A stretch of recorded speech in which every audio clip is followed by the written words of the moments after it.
gloria a Dios. De la misma manera saludamos entonces a todos los hermanos que están a través de las redes sociales, a través de YouTube en esta hora.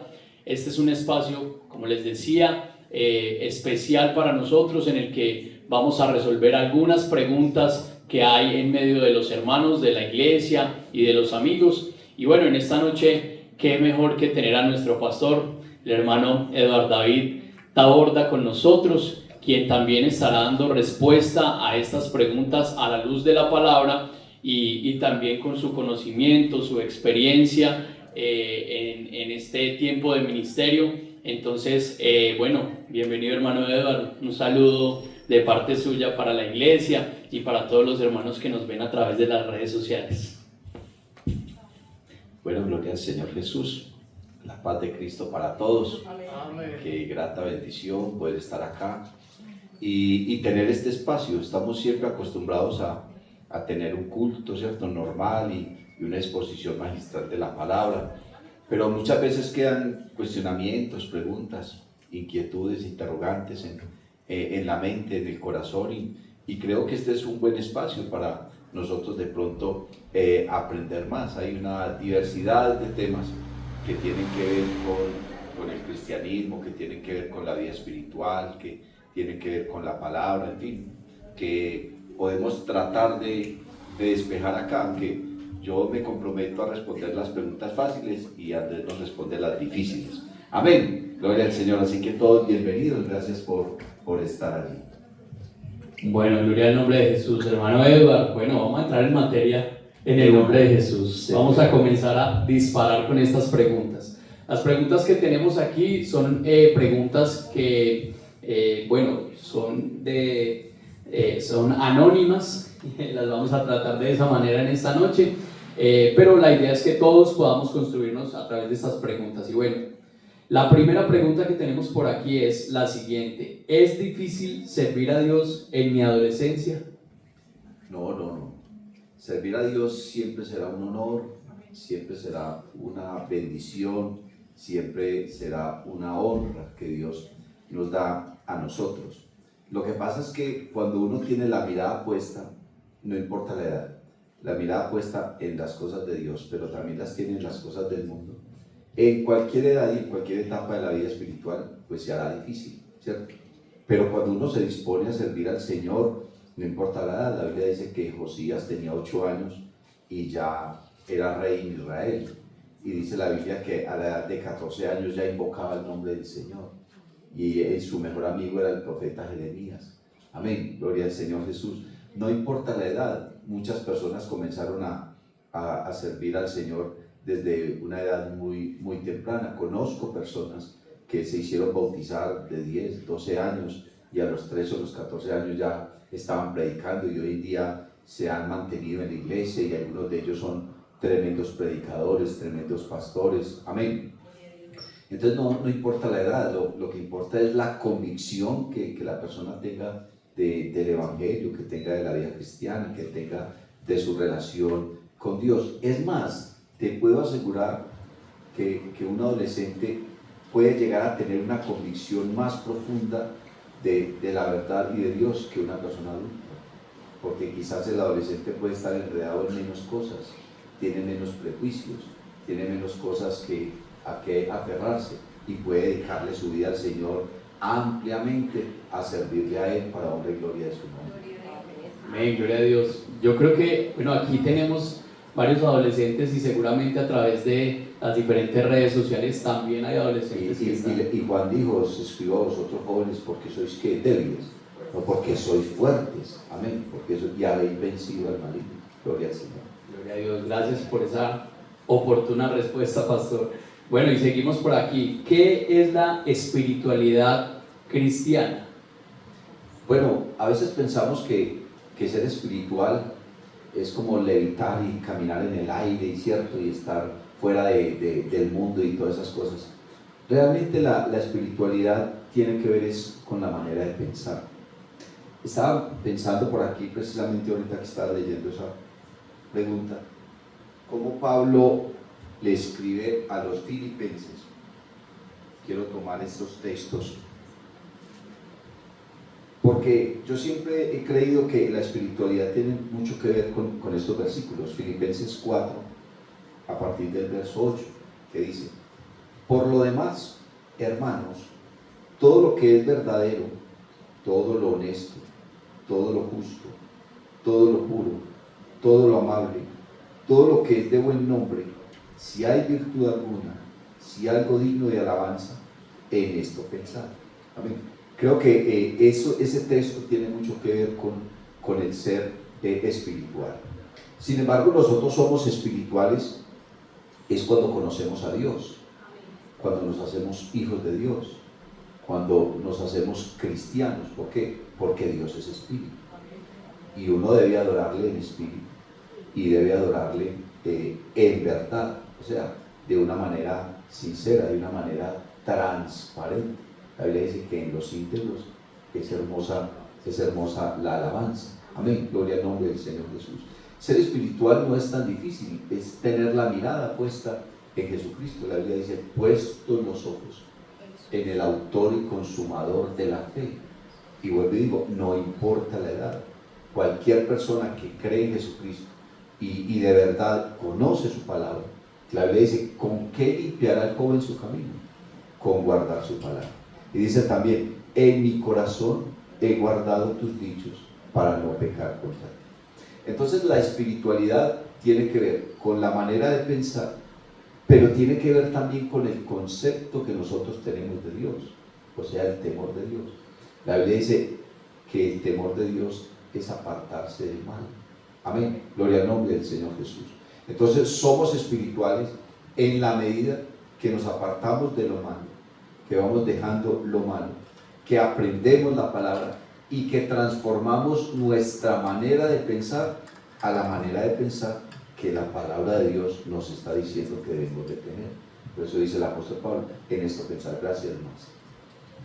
Pastor, bueno, eso me da pie para la siguiente pregunta, porque el apóstol Pablo expresa para precisamente en esto pensar, y me quedo con esa última frase del texto bíblico, porque aquí hay alguien que pregunta: ¿cómo puedo tener la mente de Cristo?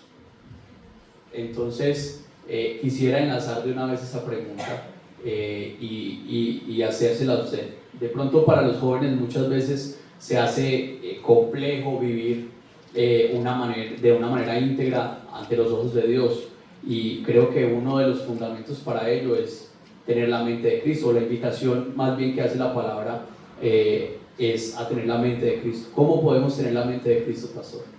Bueno, sabes que cuando estaba más joven, cuando estaba iniciando la iglesia, eso era algo que a mí me atormentaba y yo pensaba: ¿cómo puedo yo tener la mente de Cristo?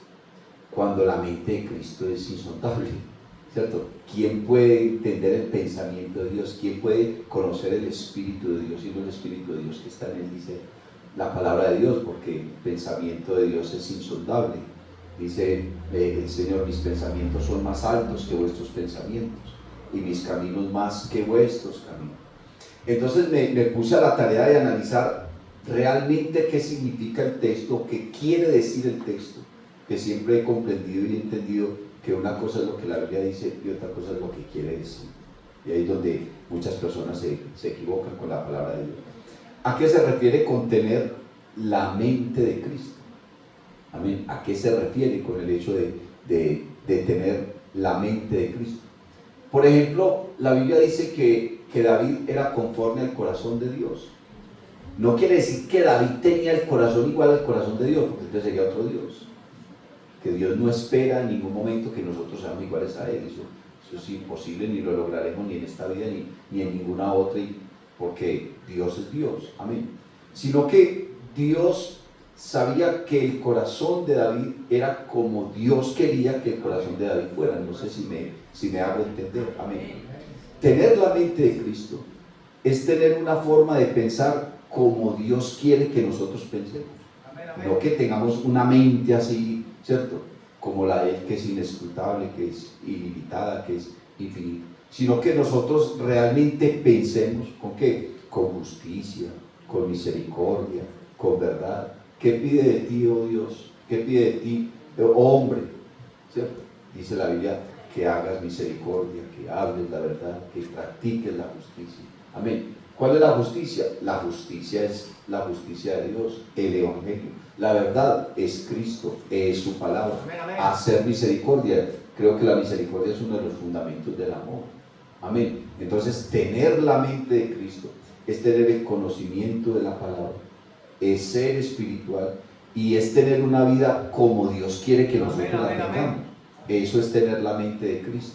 Amén. Y no es complicado, no es difícil. Si tú te entregas al Señor, el Señor, el Espíritu Santo, es el que nos guía, Amén, Él es amén. el que nos convence, Él es el que nos sustenta, Él es el que nos revela la verdad. Amén. Es el que pone en nuestra conciencia qué es lo que nosotros debemos hacer. Amén. Y vuelvo al texto. ¿Con qué limpiará el joven su camino? Con guardar su palabra. Amén, gloria a Dios. Gloria a Dios. Bueno, creo yo entonces que una de las claves para todos nuestros jóvenes es enamorarnos de Dios y enamorarnos de su palabra. Creo que eso es fundamental para tener la mente de Cristo. Exactamente. Bueno, otra pregunta por ahí por el lado de la mente. Aquí hay otra también que dice, hay enfermedades mentales que no tienen que ver con algo espiritual, sino emocional. Pero ¿cuál es la línea para yo saber si mi problema es mental o es espiritual? Bueno, esa está difícil, esa la deberías de contestar tú. No debería responderle al pastor. Gloria al Señor Yo Jesús. no sabría qué responder. No, realmente sí hay una línea muy delgada entre un problema espiritual y entre un problema emocional. Cuando las dos cosas se afectan la una a la otra. Una persona que tiene problemas espirituales puede llegar a tener problemas emocionales. Y una persona que tiene problemas emocionales puede llegar a tener problemas espirituales. Porque una persona que tiene problemas emocionales, la Biblia dice que el hombre de doble ánimo es inconstante en todos sus caminos. Eso es una persona bipolar, ¿cierto? Y es inconstante aún en su vida cristiana, es inconstante en su vida espiritual, es inconstante en la oración, en la comunión, es inconstante en la palabra. Entonces, esa parte emocional se puede convertir en un problema espiritual, y la parte espiritual se puede convertir en un problema emocional. Pero conocer pues esa línea directa y decir, y clasificar, vea, esta lista son problemas emocionales y esta lista son problemas espirituales, es difícil. Sin embargo, la Biblia habla de algunas personas que estaban influenciadas por un espíritu y eso afectaba sus emociones, sus decisiones, su voluntad, ¿cierto? Su voluntad. Porque hay que entender cuando uno de pronto está influenciado por un espíritu o cuando está poseído por un espíritu. ¿Hasta qué punto, cierto? Pero lo que sí sé, hermano, es que la Biblia dice, en paz me acostaré y así Amén, amén, amén. porque solo tú, Jehová, me haces vivir y Amén. dormir confiado. Amén. En la medida en que nosotros nos acercamos a Dios y somos sobrios, porque es un asunto de sobriedad. Amén. A veces somos muy infantiles, somos inmaduros, nos falta conocimiento, entonces eso nos puede llevar a un desequilibrio espiritual. Amén. Pero si tú eres fuerte espiritualmente, Dios te va a bendecir Amén, también amén. con una fortaleza mental, que eso le decía el profeta a Dios, no permitas que mi mente se pierda. Amén. ¿Por qué? Porque él quería permanecer consciente, quería permanecer sobrio. De todas maneras, inclusive ser sobrio es un requisito ministerial, dice la palabra de Dios. Pero si nosotros nos fortalecemos espiritualmente, seguramente tendremos un mayor control sobre nuestras emociones. Amén, Pero amén. si una persona tiene problemas emocionales, pues también debe consultarse. Para eso hay profesionales y para eso hay psicólogos, o sentarse con un ministro que le ayude a identificar cuál es la raíz del problema, si la raíz es emocional o la raíz es espiritual o sentimental o afectiva o social o económica, porque hay muchas cosas que hacen que las emociones de una persona se alteren, no Amén, solamente amén. lo espiritual, sino también lo material, lo terrenal. Hay una realidad y es que hoy por hoy las enfermedades mentales han aumentado de una forma tremenda. Enfermedades como la depresión, el estrés y una serie de cosas. Y yo creo que eso, bueno, pensando en lo que tú dices, si bien hay una línea que es muy difícil de pronto definir, identificar exactamente, pero lo que sí entendemos a la luz de la palabra es que Dios nos puede ayudar en todas las áreas de nuestra vida, y mientras estemos en la mano del Señor, todas esas áreas serán permeadas por Él. Echa toda tu ansiedad sobre Él, porque Él cuida de él. Amén. Así es. Bueno, ya nos vamos a salir un poquito de esa línea, porque es que aquí hay preguntas de todo, pastor. De hecho, hay una pregunta que dice lo siguiente: ¿cómo puedo explicarle a alguien que tomar pastillas para planificar no es pecado? Pensemos en que nuestro pastor también tiene una buena experiencia en el área de familia. Ahí se la dejo, pastor. Bueno, realmente el tema de la planificación viene más de una doctrina católica.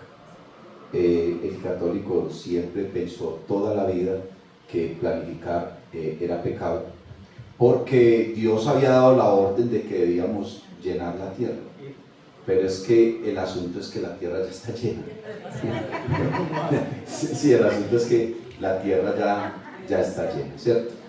En ninguna parte de la Biblia encontramos que Dios nos mande a hacer eso o a dejarlo de hacer, ¿cierto? Al inicio realmente, claro, Dios le dijo al hombre que se multiplicara, que procreara, que llenara la tierra. Amén.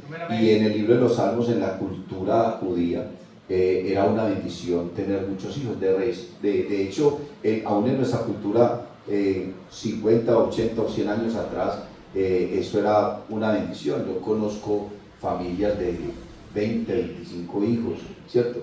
Y conocí una hermana que tuvo como 20 hijos y decía: pastor, si yo pudiera tener más hijos, los tenía. O sea, esa mujer era feliz teniendo hijos, ¿cierto?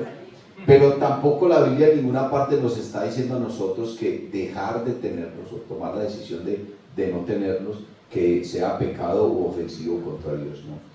Eso es una decisión personal, porque está afectando directamente su intimidad, está afectando su psicología, sus emociones, su hogar, está afectando su economía, está afectando una cantidad de cosas. Tener un hijo, hermano, es una cosa sumamente increíble. La Biblia se dice que herencia de Jehová son los hijos, y cosa de estima el fruto del vientre. Pero igual, pues Dios tampoco está obligando a nadie en ninguna parte de la escritura. Estamos encontrando que Dios haya juzgado, haya condenado a alguien porque simplemente no quiera tener un hijo.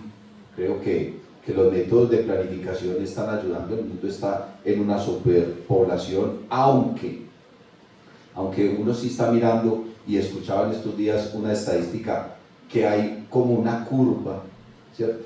Una curva en el hecho de que la humanidad va a comenzar a disminuir. ¿Por qué? Por el aborto, por el homosexualismo, por el hecho de que la gente ya le dé miedo tener hijos por las circunstancias de la época. Pero aún así no veo en la Biblia que Dios obligue a nadie a que tenga que tener hijos, o que lo juzgue o lo condene por el hecho de que no los quiera tener.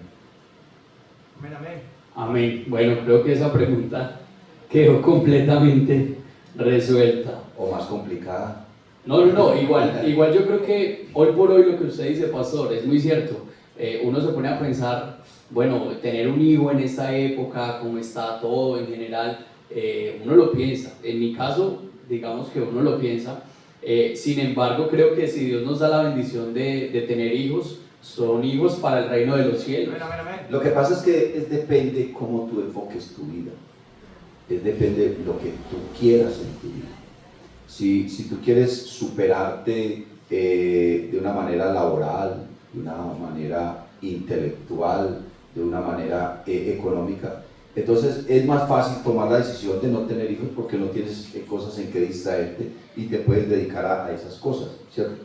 Pero si quieres realizarte de otras formas, el instinto materno es natural en la mayoría de las mujeres y de las criaturas de género femenino, ¿cierto?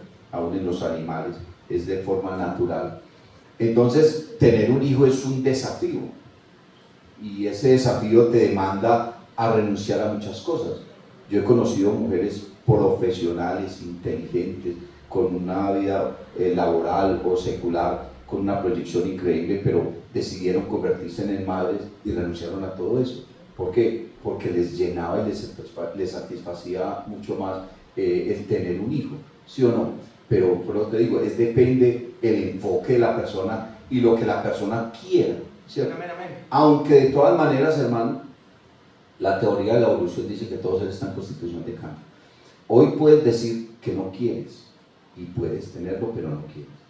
Es posible que llegue un día en que lo quieras tener y ya no pueda. Entonces ahí es donde la persona realmente tiene que analizar y estar muy segura si toda su vida quiere estar así en esa condición, porque finalmente llegar a viejo y no tener a nadie al lado es una circunstancia muy dura, porque he visto a muchas personas que se lamentan y se han lamentado. Fui pastor de unos ancianos que tuvieron la oportunidad de tener hijos en su juventud, no quisieron, les daba miedo, y hoy en día lloraban y decían: pastor, no haber tenido al menos un hijo, un bordón, una ayuda. En fin, las circunstancias van cambiando y el ser humano, su mente le va jugando una mala pasada. Gracias, pastor, por esa respuesta. Amén. Bueno, por aquí hay algo que me llamó la atención. ¿Por qué no es debido que los cristianos entren a un circo? Hay preguntas y vamos a resolverlas. Que lo quiera ver, que vaya a la casa. Que se lleven el circo a la casa. Bueno, eso depende del circo. Es como una sala de cine. Depende de la sala de cine. Depende qué es lo que vas a ver. Porque hay de circos a circos. Y hay de salas de cine a salas de cine. Amén, amén. Depende de lo que vayas a ver, con quién estás allá y cuál es tu intención. No creo que una persona que vaya a un circo que sea realmente familiar, donde no hayan ahí cosas, ¿cierto?, como fuera de tono, y usted vaya con unos niños, y no creo pues que eso te vaya a perturbar, o que vayas a una sala de cine a ver una película también muy familiar con tus hijos, ¿cierto?, con tus amigos. No creo que ese sea el problema. Creo que el problema más radica es en lo que voy a ver, en dónde está, Amén, amén. con quién voy a ir. Es como más la pregunta, pero no es tanto que por ir a un circo, por ir a una sala de cine.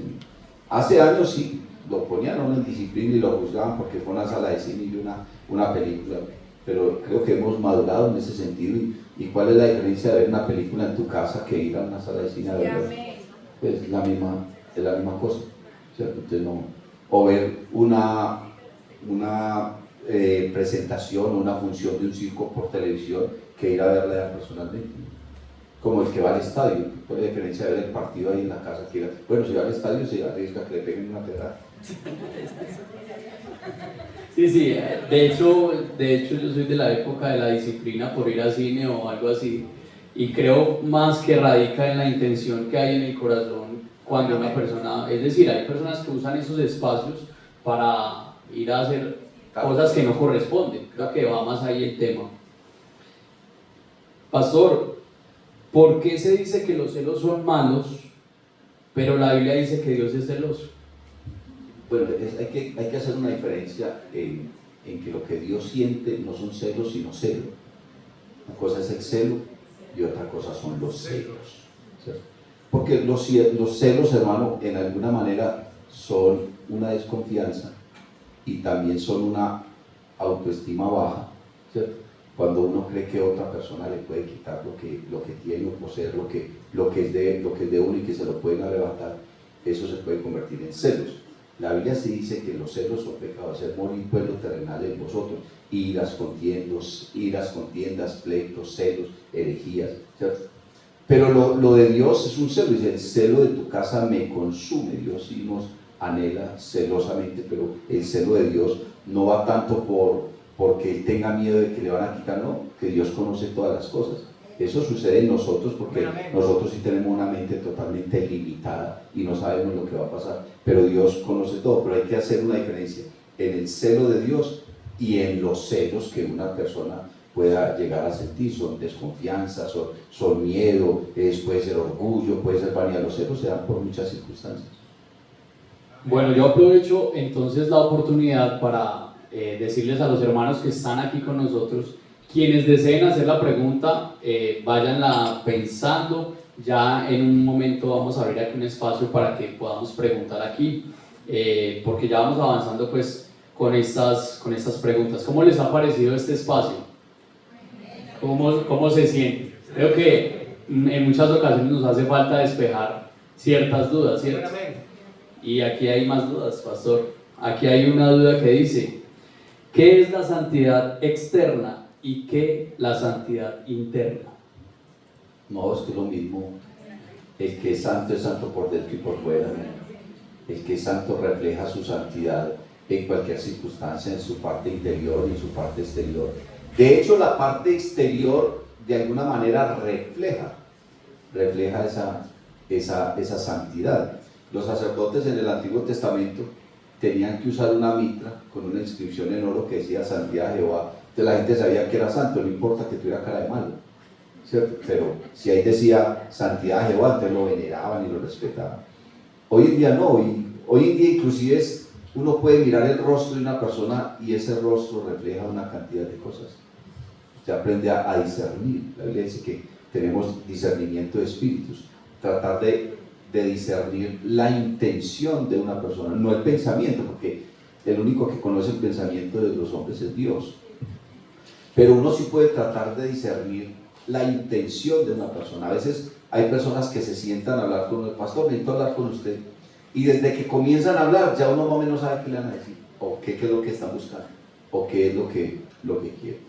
La santidad es un asunto interior, obviamente, pero que se refleja también de manera exterior. El apóstol Pablo le dijo a los tesalonicenses que todo su ser debía ser guardado irreprensible, espíritu, alma y cuerpo. Amén. Y cuerpo. Lo dice en una época donde la gente trataba su cuerpo de cualquier manera, lo mostraban. Miren que los griegos, los primeros Juegos Olímpicos, los jugaban totalmente desnudos, ellos participaban así de esa manera. Y dígame, en esta época donde la desnudez es algo tan, ¿cierto?, tan normal para el mundo, la gente quiere andar así de cualquier manera, pero la Biblia dice que nosotros somos el templo del Espíritu Santo. Dice que nuestro cuerpo es el templo del Espíritu.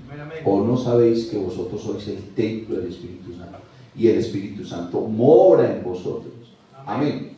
Dice, cualquiera pues que destruyera el templo del Espíritu Santo, Dios le destruirá a él. La santidad es interior y también es exterior. No es que haya diferencia. Que la palabra de Dios nos dice: sed santos como nuestro Padre es santo, nuestro Dios es santo. Porque yo soy santo. Y Él no es medio santo, ni es santo solo en sus obras, sino es completamente santo. Amén, amén. Amén. Bueno, con esta sí voy a poner a patinar al pastor. Pastor, ¿qué opina sobre la Biblia maya? ¿Ha escuchado hablar acerca de eso? Bueno, realmente es muy poco lo que yo conozco. Sí sé que las culturas y los pueblos tienen sus escritos, tienen sus historias, tienen sus libros. Sé que los mayas dejaron profecías y una cantidad de cosas. Por ahí se hablaba que el mundo se iba a acabar en el 2012, que lo habían profetizado los mayas y hicieron películas y de todo. Seguramente ellos tenían sus escritos, pero que yo pues lo haya leído o lo haya estudiado a fondo, no lo conozco a profundidad. Habría que mirar qué dice la internet, qué dice Wikipedia, qué dicen los diccionarios acerca de todos estos libros místicos. Hablan del libro negro, hablan del libro de no sé quién, ¿cierto? Pastor, pues yo vine preparado para eso, me tocó responderla a mí. Pastor, le voy a contar lo que encontré aquí en internet y vamos a ver la diferencia, que creo que es muy evidente. Pero dice aquí que esta Biblia maya es también conocida como el libro del consejo.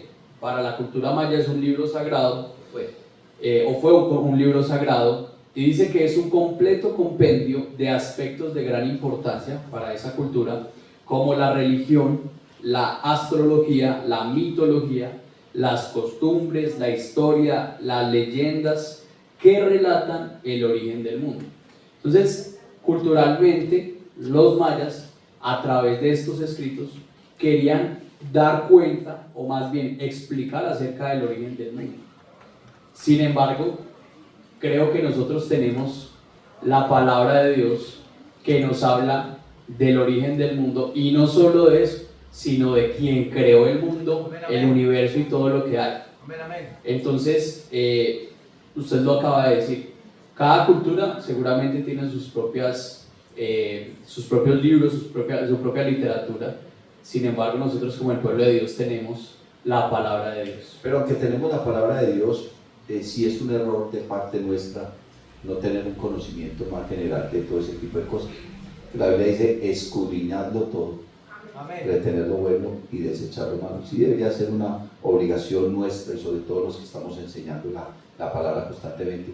Tener al menos un conocimiento básico, no solamente de este, sino de muchas otras cosas. Saber qué dice el Corán, qué dice, ¿cierto?, el libro mormón, qué dice la Biblia de los testigos, qué dice esto, para poder tener una base más firme, que la misma escritura del apóstol Pedro dice que tenemos la palabra profética más segura, Amén, a la amén. cual hacemos bien en prestar atención, como una antorcha que alumbra en lugar oscuro. Nuestra máxima autoridad es la palabra de Dios, y no solamente porque sea el libro más leído en el mundo, sino porque la palabra en sí da testimonio de sí misma. El que cree en la palabra, esa palabra comienza a hacer un efecto en su vida que uno realmente se da cuenta que esa es, Amén, amén. la verdad, por lo que el impacto que tiene en la vida del ser humano. El Señor Jesús dijo, ya vosotros estáis limpios por la palabra que os he hablado, y esa palabra quedó acá. Creo que sí deberíamos nosotros de preocuparnos e inquietarnos por saber un poco más acerca de todos estos libros y todo este tipo de cosas, pero eso lo hace es gente que ama mucho la lectura, gente que se lee una cantidad de libros en un mes. Algo así como por cultura general. Claro, hay que aprender. Bueno, y pensando en eso, ya que entramos en el tema de la palabra, aquí estoy tratando de enlazar un poco las preguntas, porque hay una pregunta que me llama la atención. Dice lo siguiente: ¿por qué seguimos usando una versión bíblica tan antigua como lo es la Reina Valera 1960 y no nos actualizamos a una más nueva y adaptada al contexto actual con equivalencia funcional? Eso de funcionar, quién sabe. Porque sí están saliendo muchas versiones, pero cada vez las versiones están saliendo más débiles. Amén, amén, amén. La escritura, entre más antigua, Amén. es más certera. Sí, amén. Créanme, la Biblia, entre más antigua, es más certera. O sea, va a llegar un tiempo, están saliendo tantas versiones de la Biblia y versiones desproporcionadas. Si tú lees la Biblia incluyente, te quedas aterrado de las cosas que... Si tú lees la traducción del Nuevo Mundo de las Sagradas Escrituras, te quedas... ¿Por qué? Porque se están acomodando a la época de la sociedad y al contexto nuestro. Pero resulta que es que la Biblia no tiene nada que ver con el contexto nuestro, porque nuestro deber no es acomodar la Biblia a nuestro Amén, amén. contexto.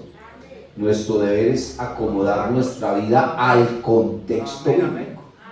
Hay que entender que la Biblia no la escribieron en Colombia y tampoco la escribieron ayer. Amén. Que si nosotros dijéramos que tenemos que actualizarla a nuestro contexto, entonces tendríamos que decir que hay que cambiar las palabras de Jesús, que hay que Amén, cambiar las amén. palabras de los apóstoles, que hay que cambiar las palabras de los profetas, ¿cierto? Pero entre más antigua sea la versión de la Biblia, es mejor. No se deje Amén, engañar, no amén. crea que las nuevas versiones son mejores. En ningún Maquillada, momento. maquillada. Las nuevas versiones se están acomodando. Y Las están maquilladas. acomodando, y si usted va, hermano, y paga a las entidades encargadas de eso, a usted le sacan una Biblia que diga lo que usted quiere, Amén, amén. ¿cierto? Lo ponen le sacan una Biblia que diga lo que usted quiera que diga. Amén, amén. Entonces va a llegar un punto, hermano, en medio de tantas versiones bíblicas que están saliendo, que nos tenemos que aferrar es a las versiones más antiguas, Gloria a Dios, porque amén. esas son las que tienen la verdad. Amén. Pastor, muchas gracias. De hecho, yo tengo por ahí una Biblia que aprecio mucho. Y esa Biblia tiene un lenguaje mucho más antiguo, por decirlo de alguna manera. De hecho, esa Biblia en su traducción trata de guardar mucho los papiros y todos los rollos que se han encontrado. Y sí cambia de pronto la forma de escribirse, pero me ha pasado que cuando consulto esta Biblia puede uno tener un contexto un poco más cercano a lo que estaba sucediendo. Entonces, Y pensando en esas diferentes versiones que hoy por hoy podemos encontrar, creería yo que también de ahí vienen esos vientos de doctrina que lo que hacen es distanciar al cristiano, distanciar al creyente de lo que realmente Dios ha dejado en la palabra para nosotros. Realmente yo llevo un poco más de 30 años estudiando la palabra. Y no solamente leyéndola, sino oyendo a muchos maestros, oyendo a gente. Y yo siempre suelo, cuando estudio la palabra, comparar con otras versiones. Pero siempre me he propuesto que el eje de lo que estoy aprendiendo, lo aprendo en esta Biblia. Amén. Entonces, yo consulto otras a ver qué dicen, me amplían la idea. Pero que una me está cambiando el sentido y yo dejo entonces la Reina Valera por irme al sentido de esta, no. Siempre el eje de todo lo que yo estudio será esta Biblia Reina Valera. Comparo otras y en mi celular, en mi tablet, tengo otras versiones. Es más, en mi biblioteca, cuando tenía biblioteca, llegué a tener casi 30 versiones diferentes de la Biblia. Cuando empezó a salir todo esto de manera virtual, pues ya uno las tiene en el móvil, en el computador, en la tablet.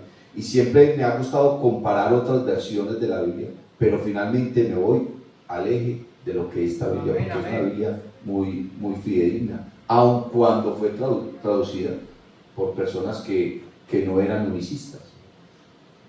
Cipriano de Valera y Casiodoro de Reina, que son los que hicieron esa traducción de la Biblia Reina Valera, pues ellos no eran unicistas, ellos eran trinitarios, otros eran sacerdotes católicos como Martín Lutero, que sacaron otras versiones de la Biblia y tradujeron la Biblia. Por ejemplo, Martín Lutero la tradujo al alemán y así fueron saliendo diferentes traducciones, pero para mí el sentido de esta Biblia, porque es que en esta Biblia Dios nos ha traído mucha revelación. Amén, amén.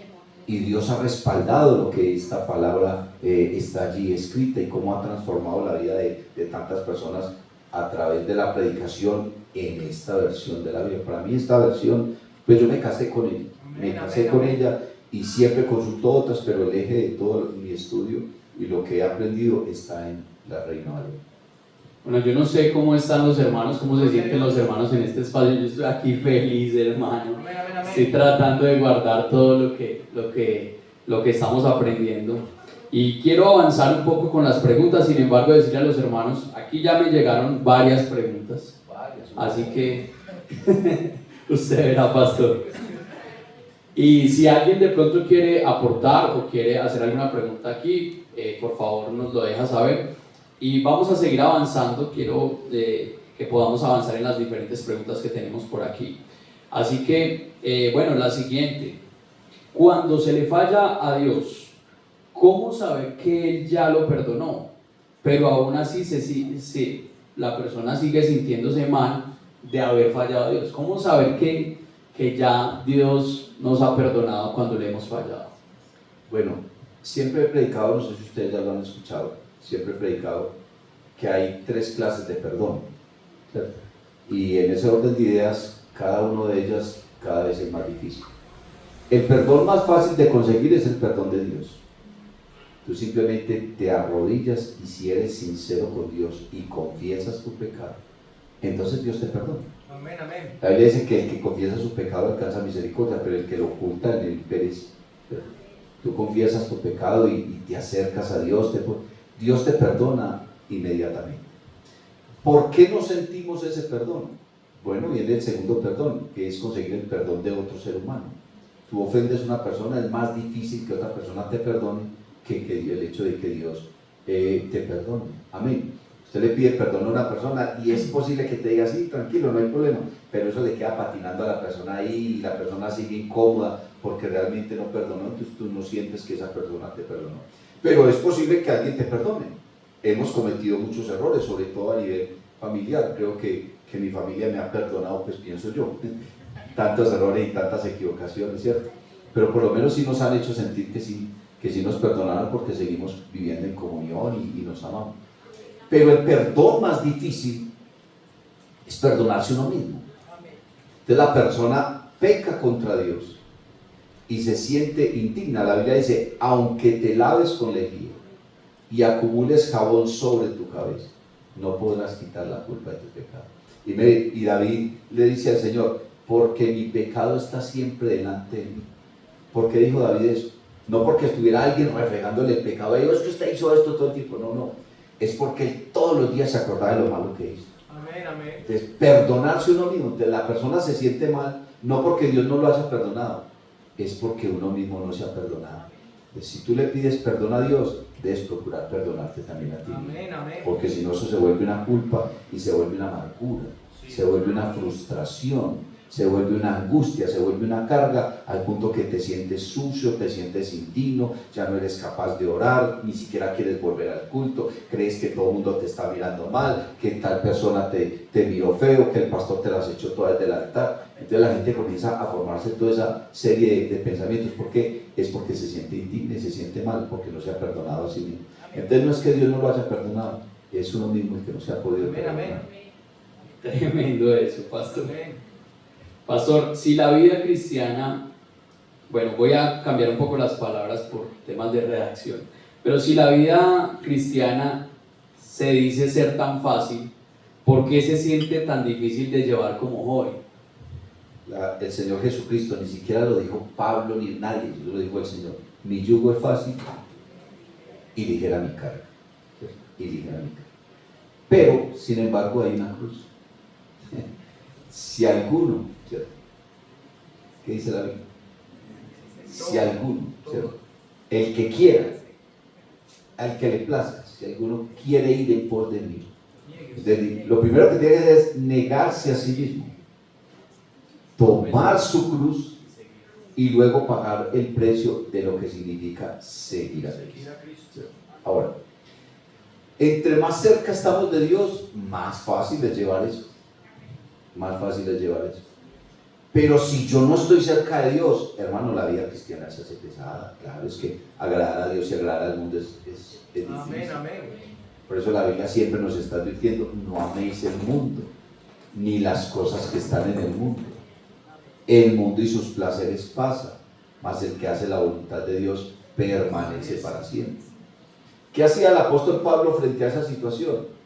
Pablo todos los días se despertaba en la mañana y lo primero que hacía era morirse. Morir, amén, Decía amén. él, cada día morir. Morimos, amén. ¿Por qué? Porque la vida cristiana es una renuncia, o es una renunciación continua. ¿Renunciar a qué? Renunciar a lo placentero, renunciar a aquellas cosas que están en contra de la palabra de Dios, renunciar a las cosas pecaminosas y sobre todo no solamente dejar de hacer lo malo, porque es que la vida cristiana no consiste en dejar solamente de hacer lo malo, y es en aprender a hacer el bien. Amén, amén. Dejar de hacer lo malo, aprender a hacer el bien. ¿Por qué? Porque hay cosas que son buenas y no las hacemos. Y cuando hay cosas que son buenas y no las hacemos, dice la Biblia que le es tomado por pecado. O sea, uno sabe que algo es bueno y no lo hace, le es tomado por pecado. Entonces, cuando uno tiene una vida que no está enfocada o apuntando al hecho de agradar a Dios, entonces se quiere agradar a sí mismo, quiere agradar al mundo, quiere agradar a otras personas. Ahí es donde se le hace pesada la vida espiritual. Amén, amén. Inclusive en la oración. Se dice que el 80 o el 90% de las personas que no oran lo hacen por pereza. Y el otro 10% porque no le ven sentido. Es que yo oro y Dios no me responde. Se convierte en una incredulidad, ¿cierto? Y al perezoso se le convierte en una negligencia. ¿Sí o no? Gloria a Dios. Entonces, ahí es donde está el asunto de la vida espiritual. ¿Cómo la miro yo? Por eso es que Pablo le dijo a los romanos que cambiaran la manera de pensar. Que cambien su manera de pensar y cambiará su manera de vivir. Amén, amén. Y cuando cambia la manera de vivir, entonces nosotros podemos comprobar que la voluntad de Dios es buena, agradable y perfecta. Porque es que el problema es que la gente no ve la vida espiritual como tan agradable, sino como una carga, como un Amén, peso. amén. Ay, yo tan pobre y cristiano y parezco una boba con esta falda y no sé qué. Y entonces la gente comienza a llenarse de prejuicios. Amén, ¿Y es amén. por qué? Porque no han entendido que la voluntad de Dios es buena Gloria a Dios. y es agradable Amén. y es perfecta. Pero eso lo logra si cambia su manera de pensar. Gloria a Dios. Creo que es una bendición cuando la palabra de Dios nos convence a nosotros de quién es Dios, y entonces en ese sentido es mejor vivir la vida por convicción que bajo prohibición, porque es que a veces se ve la vida cristiana como por obligación. Por obligación. Exactamente. Porque es que mira que cuando uno empieza la vida espiritual, uno ora primero por obligación, después comienza a orar por disciplina, después comienza a orar por devoción, pero a lo último eso se le convierte en un placer. Amén, amén. Si se disciplinan, por eso es que Pablo le dijo a Timoteo, ejercítate para la piedad. Entonces, si usted se ejercita para la piedad, ya usted se vuelve diestro en eso. Gloria a Dios. Pastor, ¿puede haber yugo desigual en un noviazgo cristiano? Ah, Eso es lo que hay. ese es el pan de cada día mío. Obvio, claro, hay yugos desiguales aún dentro de la iglesia. Y no solamente con el mundo, dice, no os unáis el yugo desigual con los incrédulos. Unirse en un yugo desigual, o sea, casarse con una persona inconversa, yo siempre he considerado que no, o he creído, que no es un pecado, pero sí es un problema. Sí, amén. Se hace más complicado. Vivir con una persona inconversa es sumamente complicado. Dice la Biblia, andarán dos juntos si no estuviesen de acuerdo. De hecho, hermano, aunque parezca increíble, lo voy a decir, y ojalá ustedes tengan la madurez para interpretar esto. Hay quienes el Evangelio les arregló la vida, o la vida familiar, pero hay quienes el Evangelio se les tiró en la familia. Yo conozco muchas personas que perdieron su familia por causa del Evangelio, ¿cierto? Amén, amén. Porque están en un yugo desigual. Puede que ese yugo desigual lo hayan adquirido mientras eran inconversos, o que siendo creyentes se casaron con una persona inconversa. Eso hablando del yugo pues con los incrédulos. Pero aún dentro de las congregaciones hay yugos desiguales. Amén.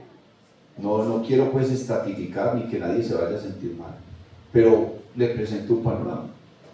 Una niña de una familia adinerada en un barrio alto, con una tremenda educación, con tremenda cultura, con tremendo futuro, se casa con un muchacho recién convertido que vende aguacates por allí en una esquina, que escasamente hizo la primaria.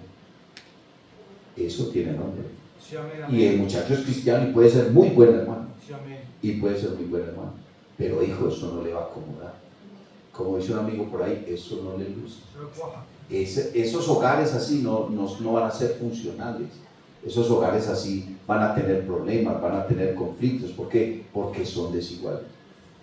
Una muchacha, hermano, que lleva toda la vida, nació en el Evangelio y toda la vida en la iglesia, se casa con un joven o con un hombre recién convertido que viene del mundo con toda esa mente, y entonces se casan y ahora él quiere un poco de cosas que ella, uy, ¿cómo así? Eso les va a generar también una cantidad de dificultades, una cantidad de cosas. Entonces, dentro de la iglesia sí hay Amén, yugos amén. desiguales, obviamente. Ahora, no todo el mundo tiene el mismo nivel espiritual, ¿cierto? Una muchacha bien, aunque de todas maneras podemos decir que la vida espiritual puede llegar a ser voluble. Hoy estás consagrado y mañana eres el más tibio o el más frío de todos, mañana se convierte en tremendo líder. Amén, amén. La iglesia ha visto de todo. Pero por lo menos si una persona quiere buscar una pareja dentro de la iglesia, qué bueno buscar a alguien que uno sepa que realmente se enamoró de Dios, que es un buen hijo, Amén, amén. que es una buena hija. Si tú eres o fuiste un buen hijo, serás buen esposo. Pero si tú trataste mal todo el tiempo a tu mamá, a tu papá, no serás un buen esposo. Entonces, que los muchachos vean ese tipo de cosas. Ahora, saliéndome como un poquitico del tema, a veces los muchachos dicen, hermano, es que yo le estoy orando al Señor para que me dé la mujer, como Él quiera que me la dé. Y resulta que Dios no va a hacer eso. Que no, es que yo me casé con esta mujer y que esa fue la voluntad de Dios y esa fue la que el Señor me puso y Él me la señaló, que yo tiré el papelito y cayó con el nombre de Dios. Pues, eso pone que como caiga el palito para la gente pone un poco de señales. Hermano, Dios no va a hacer eso. Eso no es verdad, eso es irreal. ¿Por qué? Porque si te va mal en el matrimonio, entonces no, Dios me engañó, este fue el que, porque eso fue lo que dijo Adán. Esa fue la mujer que usted me dio, vean, que no me trajo una diferente. No. Entonces tú no puedes llegar a culpar a Dios porque fracasaste en tu hogar, sino que Dios te da inteligencia, Amén. te da un gusto y te da sabiduría para saber escoger a una persona, Amén. ¿cierto? Porque eso del enamoramiento, eso es subjetivo. Puede que usted mire una persona y lo atrajo físicamente inmediatamente, pero puede que su actitud después te desilusione. O que amor a primera vista, claro, le gustó, imagínate, tremenda mona ahí, ¿sí o no? Pero luego va a tratar con ella o tiene una relación profunda con ella y ya no le satisface o no le llena las expectativas. Entonces no quiere decir que Dios lo engañó, sino que la persona tiene que aprender a escoger, y ahí es donde se forman los yugos desiguales. Amén, amén. Usted sí puede creer que hoy en día hay creyentes todavía buscando sus novios o sus novias por internet, y que no se han conocido personalmente y ya tienen fecha de matrimonio. Eso me llega a mi oficina todos los días. Todos los días me llegan casos. No, es que esta hermana, ella le presentaron un señor de Inglaterra y que yo no sé qué, y que ya viene a casarse y apenas llevan 3 meses chateando. ¿Usted sí puede creer que eso todavía en las congregaciones está sucediendo? Sí, amén, amén. Esos son yugos desiguales. Ay, Dios. Ayúdanos, Señor. Tengo una por aquí. Bueno, yo la voy a complementar un poco. Dice aquí la pregunta: ¿es pecado la masturbación? Y yo le agregaría algo más. La respuesta. No. Algo más por aquí. Más bien, ¿cómo combatir ese tipo de situaciones? Lo que pasa es que si tú lo llamas combatir, de una vez ya estás diciendo que es malo. De una vez ya te estás cerrando y te estás bloqueando, ¿cierto? Hay que mirar es lo que dice la Biblia en el contexto de la masturbación, ¿cierto? San Mateo. San Mateo.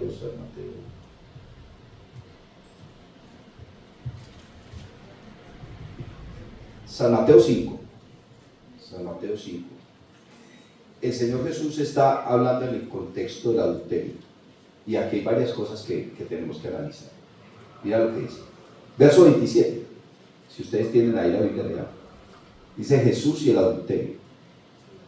Oísteis que fue dicho: no cometerás adulterio. Pero yo os digo que cualquiera que mira a una mujer para codiciarla, ya adulteró con ella en su corazón. En nuestra época, en nuestro contexto, eso es pornografía. Amén.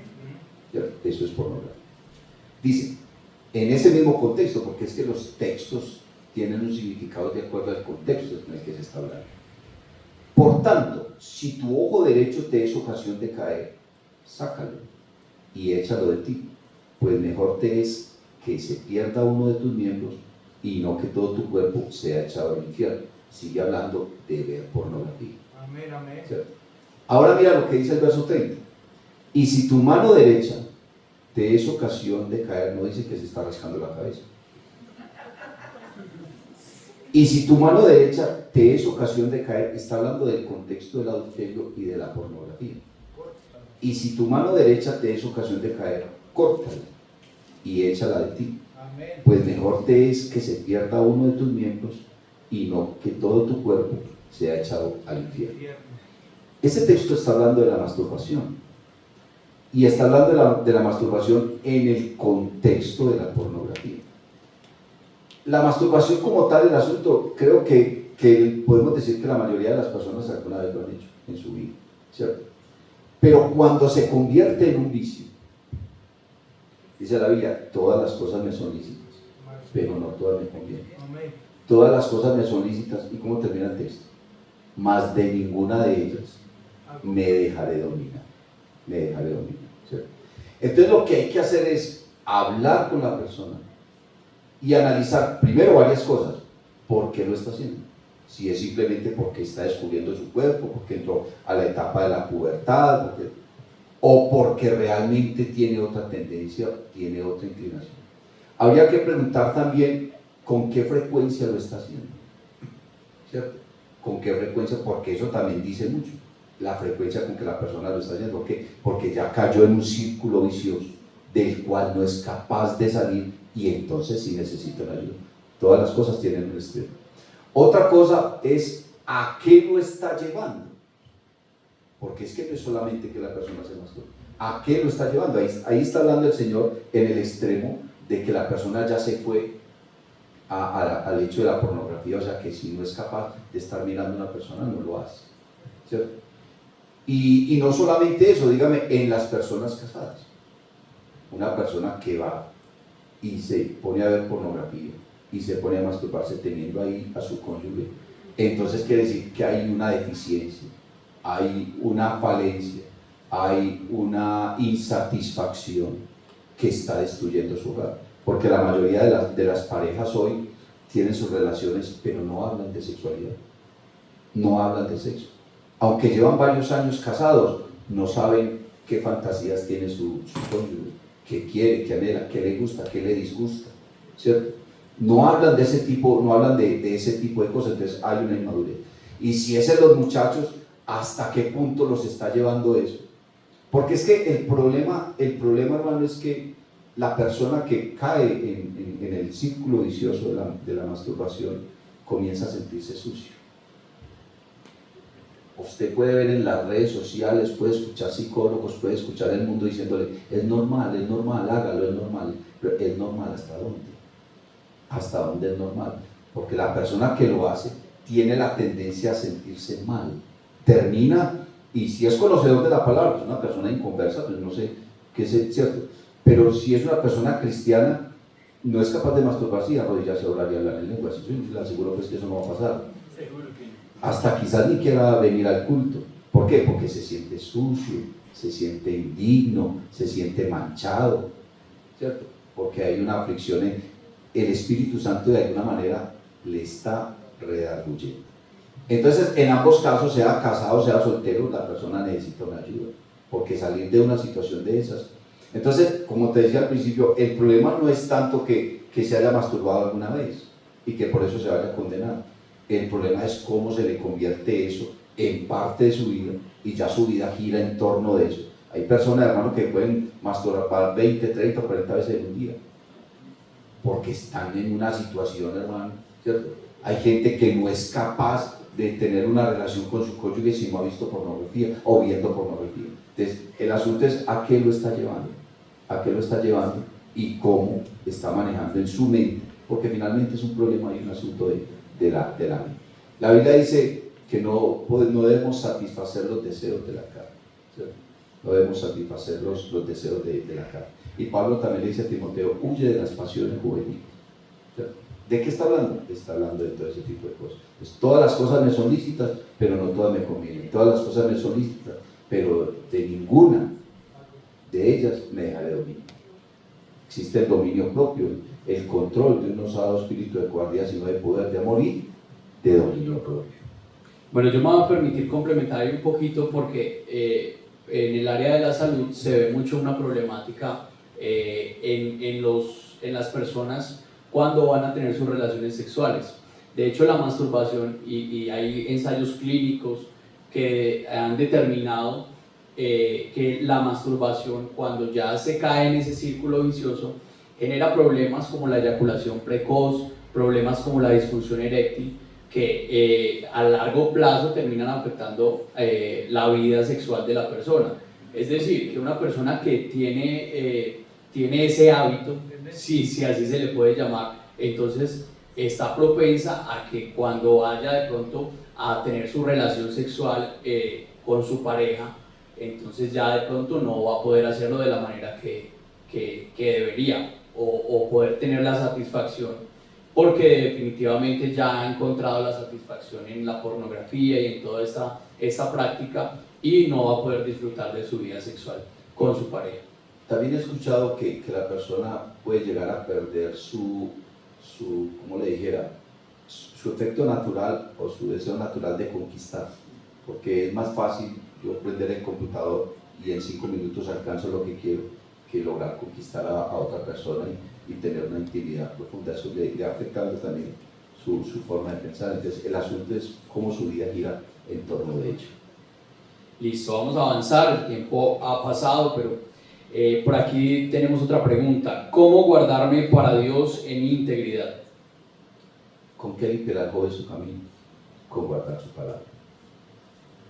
¿Qué tanto puede afectar el feminismo a una joven cristiana? Bueno, hay un mal grande en la humanidad que es el machismo. Y se inventaron una cura que a la larga fue peor que la enfermedad. Tanto el machismo como el feminismo son extremos. Pero uno mira en la sociedad que de alguna manera el feminismo está haciendo más daño que el mismo machismo. Porque de todas maneras, aunque suene duro y aunque la gente no lo acepte, la palabra de Dios sí le da una autoridad al varón. Sí le da una autoridad al varón. No que el hombre pueda abusar de esa autoridad, porque ya eso es otro estilo, pero la Biblia sí le da una autoridad al varón. Pero el feminismo, de alguna manera, como lo poco que yo he escuchado, que haya visto por ahí, el feminismo de alguna manera quiere apagar al hombre y dejarlo a un lado al punto de hacerle creer a las mujeres que los hombres no se necesitan para nada. Pregúntele a una mujer que haya criado a su hijo solo. Puede que lo haya sacado adelante y puede que pero el muchacho tiene un vacío, porque le faltó el papá. La Biblia dice que varón y hembra los creó Dios y Dios estableció la familia basada en el hombre y en la mujer. ¿Cierto? Muchas personas, muchas mujeres que son feministas extremas, no estoy diciendo que todas, algunas de ellas tienen la tendencia más bien al lesbianismo. ¿Por qué? Porque rechazan tanto la figura del hombre, están ofendidas con el hombre o con lo que haya sucedido con algún hombre en su vida, porque pudo haber sido algo que les sucedió, alguna experiencia que tuvieron con uno o con muchos hombres o con su papá o con alguna persona que las llevó a irse a ese extremo. Entonces muchas mujeres prefieren otra mujer, ¿cierto? Y eso es que todo eso es raíz del feminismo, que se está yendo a ese extremo de que el hombre no se necesita, que el hombre es grotesco, que el hombre es esto y aquello. Entonces se fueron a ese extremo. Mientras que el machismo no hace eso. El machismo no dice que no se necesitan las mujeres. El machismo extremo sí opaca mucho a la mujer, pero aún reconoce que la necesita ¿cierto? Y el hombre aún así tiene una mujer y se enamora de ella, aunque quizás pueda llegar a maltratarla y todo eso es verdad. Pero el feminismo quiere borrar a los hombres definitivamente de sus vidas y llegar a pensar que realmente ni siquiera se necesitan. Creo que ambos extremos de todas maneras son malos. Dice por aquí otra pregunta: ¿qué pasos o qué cosas debo tener en cuenta para vivir en el Espíritu? Esa es prácticamente la primera pregunta, ¿cierto? Es cambiar la manera de pensar. Como dice Pablo, todo lo bueno, todo lo amable, todo lo justo, todo lo puro, si algo digno de alabanza, en eso pensar. En la manera en que nosotros pensamos más bíblicamente, somos más espirituales. Así es. Amén, amén.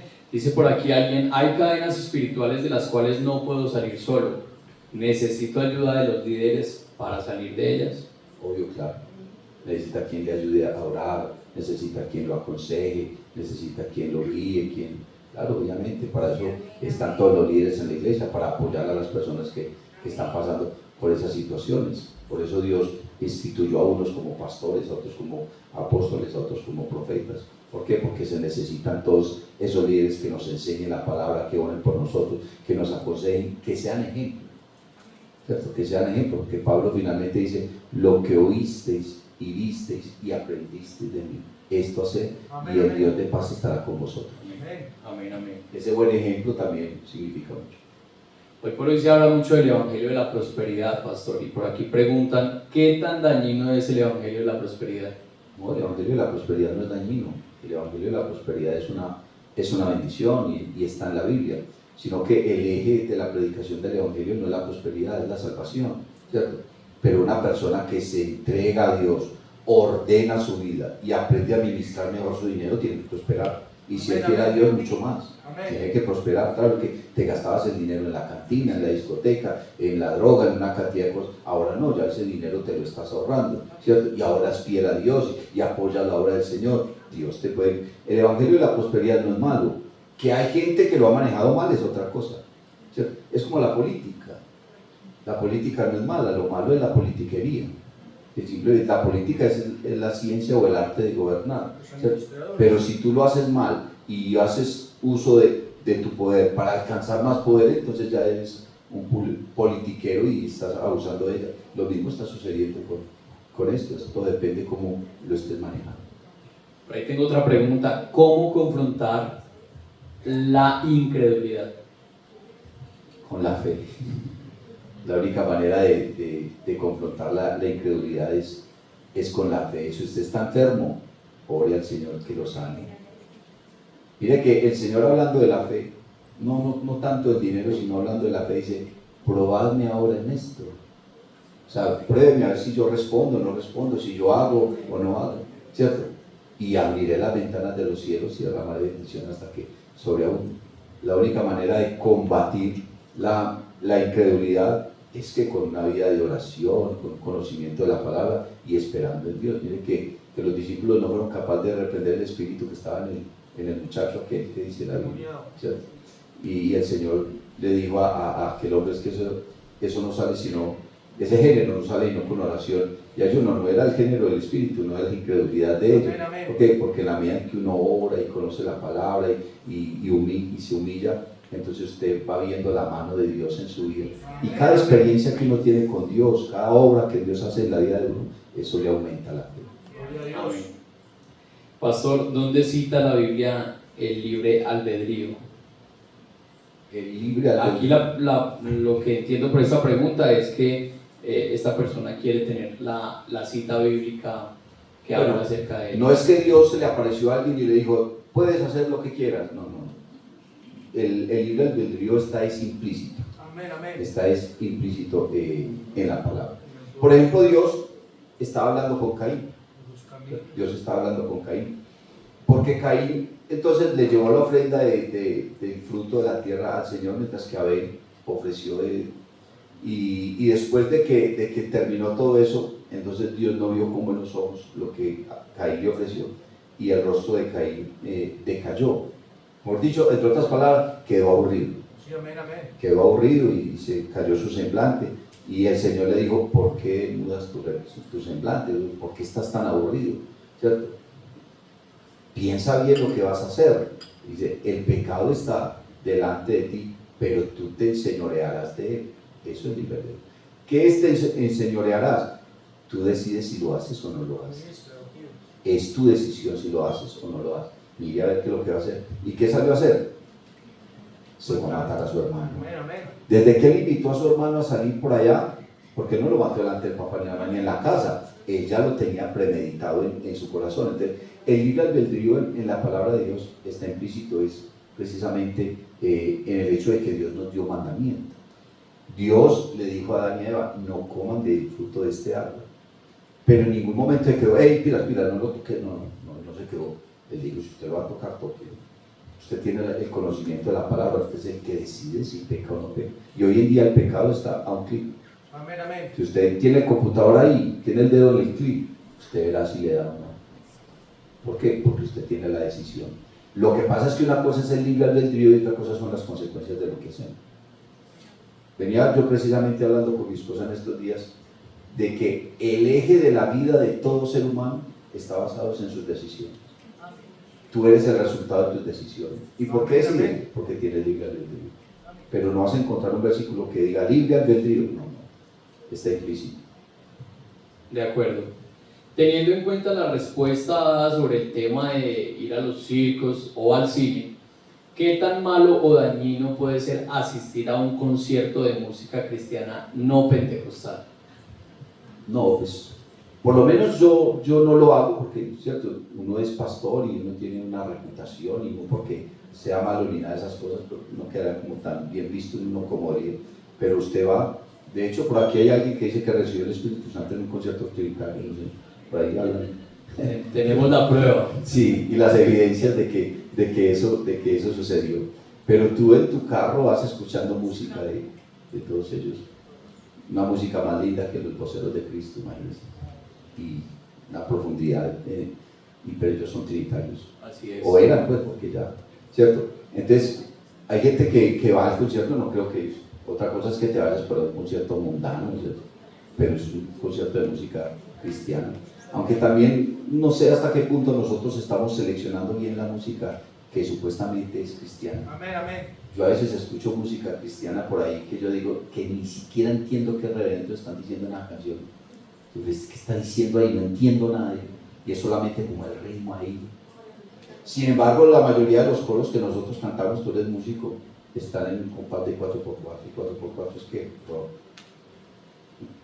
¿cierto? Y muchas de ellas reggaetón y todo ese tipo de cosas. Pero que se van, por lo menos que lo vayan a poner en disciplina o que se vayan a condenar que porque están en un concierto de fulano. ¿Cuál es la diferencia entre tener un mal pensamiento con intención y un mal pensamiento sin intención? Bueno, porque está premeditado. Porque está premeditado. Una cosa es que tú vayas por la calle y veas una mujer muy guapa y la mires, uy, qué chica tan bonita, y sigas normal. Y otra cosa es que te quedes mirando, mamacita, y así, mejor. Eso ya es diferente. Debajo de las estrellas.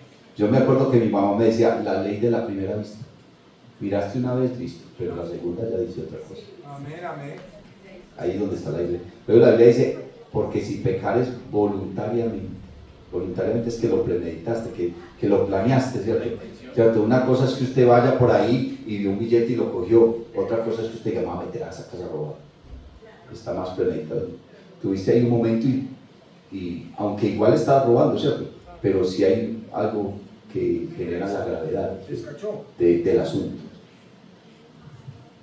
¿Qué opinas sobre todo lo que conlleva un noviazgo en la iglesia? Bueno, esta pregunta creo que Hasta que pegar a los bomberos, no es tan específica.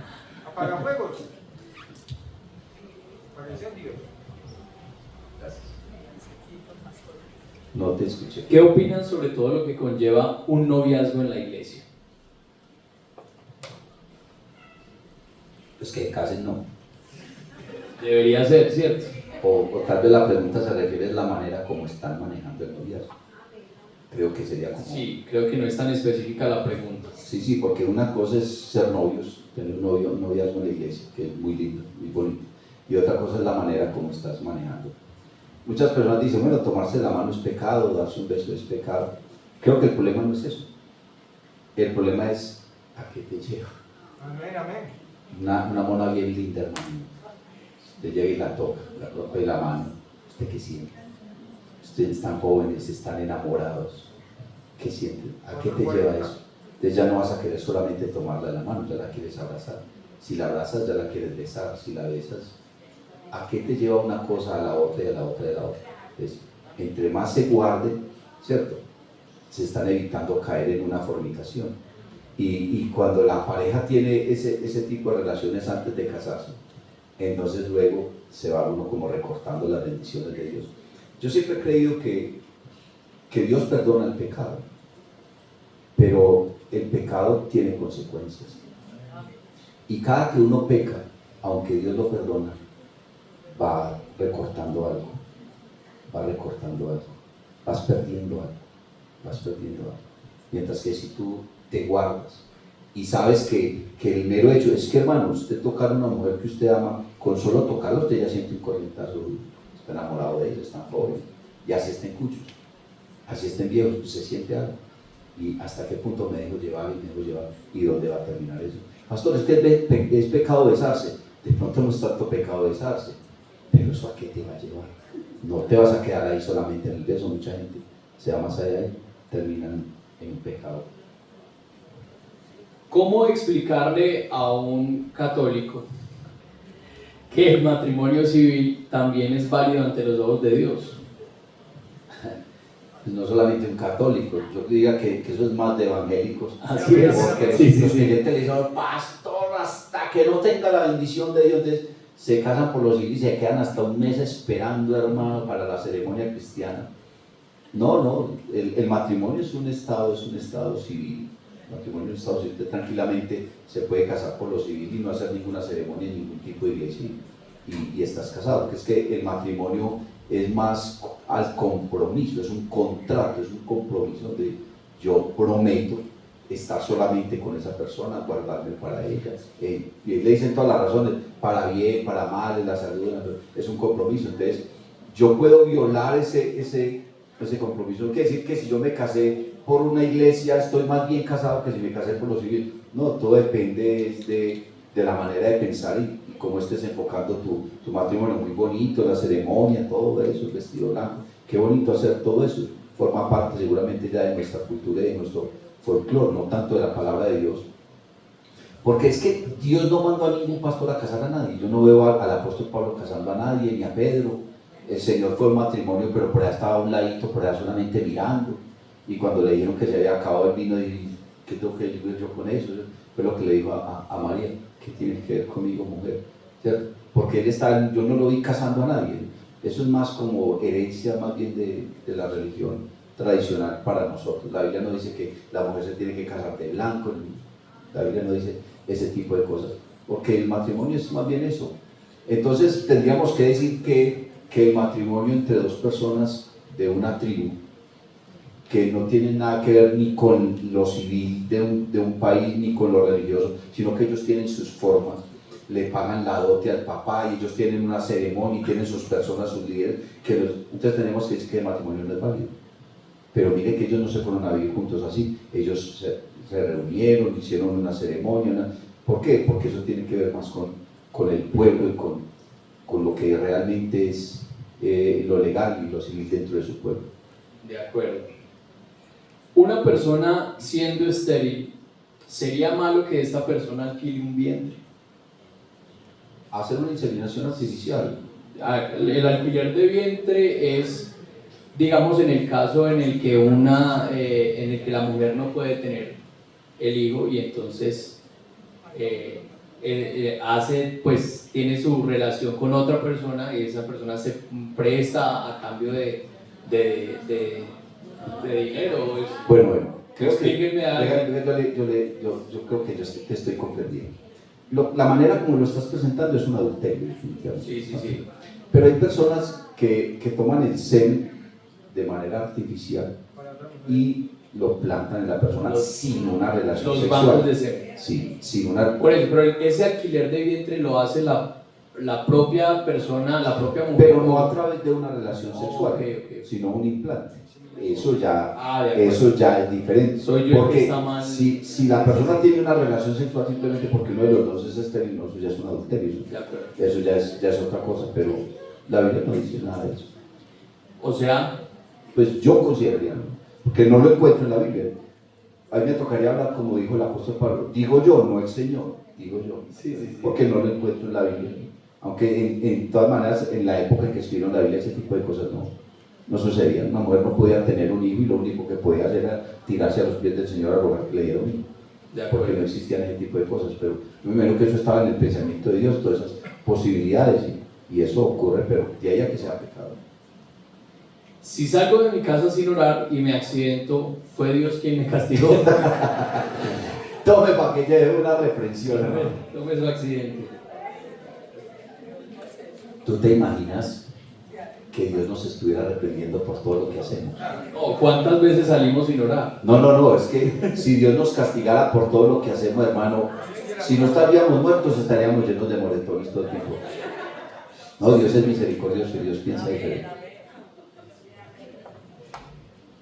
Mi relación con Dios se debilita por usar pantalones, y aquí ponen entre paréntesis las mujeres. Bueno, el vestuario de la mujer ha sido pues como un eje de polémica no solamente dentro de nuestra iglesia, sino dentro de todas las iglesias.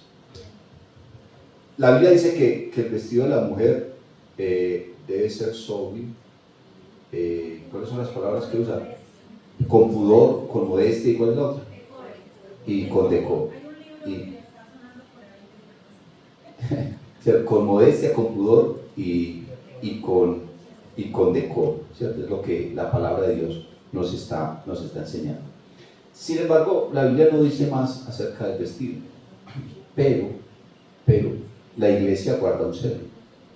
La iglesia sí ha guardado un celo con respecto a eso y ha llevado una línea de enseñanza, ¿cierto? Y Dios le dio a la iglesia una autoridad. La Biblia dice: lo que atares en la tierra será atado en el cielo, y lo que desatares en la tierra será desatado en el cielo. Dios sí le dio una autoridad a la iglesia, no para decretar, ni legislar, ni cambiar la palabra de Dios, pero sí para establecer un orden. Porque es que lo del vestido se trata más bien como de un orden, ¿cierto? De marcar una diferencia, que realmente se note lo que somos. La Biblia sí dice que no llevará el hombre vestido de mujer, y la mujer llevará vestido de hombre, ¿cierto? Sin embargo, tú diferencias una blusa o una camiseta. Tú no te vas a poner una blusa, ¿cierto? Pero usas una camiseta, y si lo miras de lejos puede llegar a ser parecido.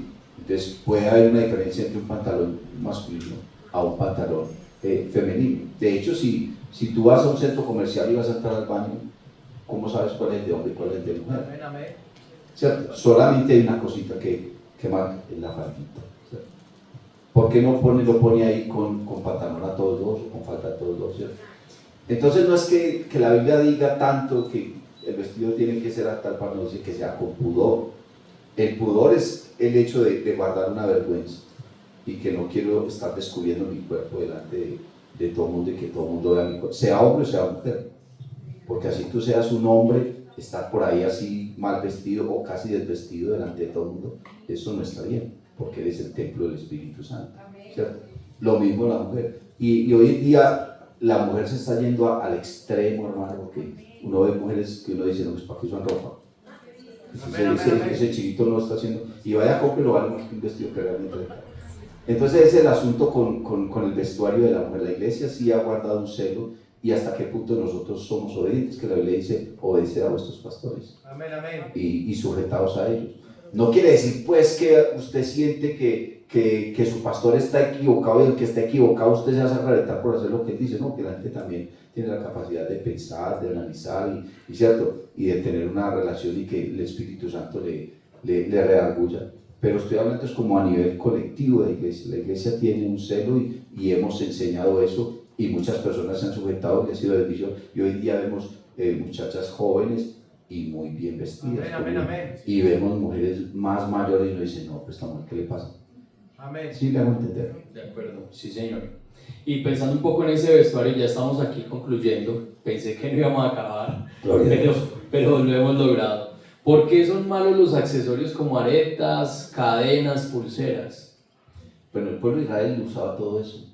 El pueblo de Israel usaba todo eso. Sin embargo, aunque no recuerdo el texto, creo que es en Isaías, que dice que en aquel tiempo, habría que analizar a qué tiempo se está refiriendo. En aquel tiempo quitaré sus orejas, los zarcillos, y nos dice un poco de cosas en el libro de Isaías. No recuerdo bien el texto, como no es tan común, uno no lo usa mucho.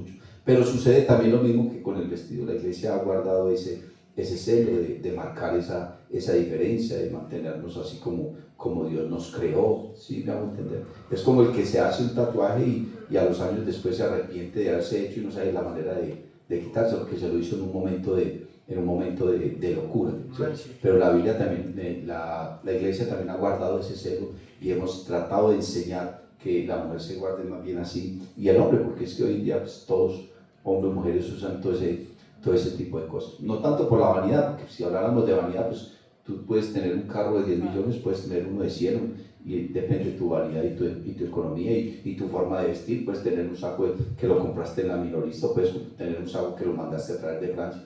No es tanto de la vanidad, ¿cierto? Porque en ese sentido, pues todos somos vanidosos. Y yo siempre escuchaba que no, que eso es vanidad. No, pues vanidad es todo. Sí, amén, amén. El mismo Salomón dijo, vanidad de vanidades, dijo el predicador, todo es vanidad, tu vida gira en torno de ello, ¿sí me hago entender? Amén, amén. Bueno, y ya para finalizar, ¿cómo llevar un buen plan lector bíblico? Me gustaría que me den sugerencias, me llama la atención. Bueno, si te lees 2 capítulos diarios en un año, la lees toda. Debes empezar por los 4 evangelios, porque los 4 evangelios son los que te hablan de Cristo, de lo que Él hizo, de lo que Él dijo, de lo que Él predicó, de lo que Él enseñó, de lo que Él era, ¿cierto? Leer los 4 evangelios. Y lo puedes ir alternando con los salmos y con el libro de Proverbios, ¿cierto? Luego te lees el libro de los Hechos de los Apóstoles, que es el que te habla de la historia de la iglesia, de cómo nació la iglesia, cómo se fue desarrollando y toda la problemática y cómo los apóstoles fueron enfrentando todo eso. Luego te lees las cartas de los apóstoles, que ellos nos están hablando de la doctrina. Lo último que debes de leer es el Apocalipsis. Cuando termines las cartas, entonces te vas al Antiguo Testamento. Mucha gente empieza desde Génesis, pero cuando llegan al Éxodo y al Levítico se estrellan, porque empiezan todas esas genealogías, toda esa ley, entonces no les da la mente para todo eso. Pero cuando leíste ya el Nuevo Testamento y entendiste la gracia y entendiste a Cristo, Ahí sí te puedes ir al Antiguo Testamento para comprender qué pasó con los primeros seres humanos, con el nacimiento del pueblo de Israel, cómo se desarrolló su historia, toda su ley. Es como el orden en que se puede ir leyendo la Biblia. Y si te lees 2 o 3 capítulos diarios, en un año la lees toda. Bueno, ahí está la recomendación del plan de lectura bíblica. Dios te bendiga. Si te ha gustado esta predicación, te invito para que visites mi canal en YouTube y en Facebook, Eduard David Tabort. Suscríbete y activa las notificaciones. Estoy seguro de que esta palabra será poderosa para tu vida.